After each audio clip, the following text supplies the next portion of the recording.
이 마른 장마로 인해서 연속 적자를 기록했었던 위닉스가 지난해 흑자로 돌아섰습니다.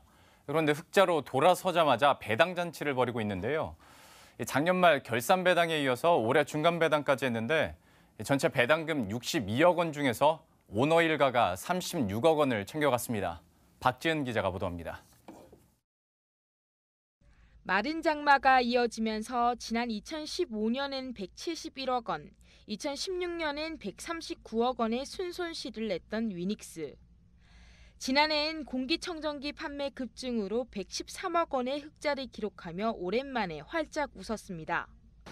위닉스는 지난 연말 결산 배당으로 사상 최대 배당금인 주당 200원씩 총 30억 원의 배당금을 지급했습니다.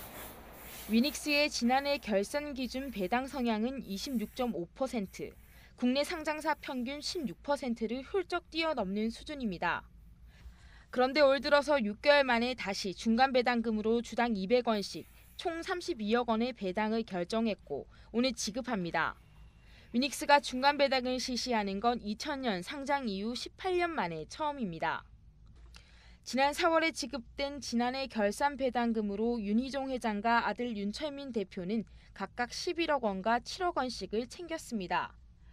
그리고 오늘 지급되는 중간 배당금까지 더하면 두 부자는 올해만 각각 22억 원, 14억 원의 현금을 손에 넣게 됩니다. 위닉스가 이처럼 잇따라 대규모 배당을 실시하는 데 대해 업계에서는 윤철민 위닉스 대표가 추가 지분을 취득하려는 차원으로 해석하고 있습니다. 위닉스의 최대 주주는 창업자인 윤희종 회장으로 33.4%의 지분을 갖고 있습니다.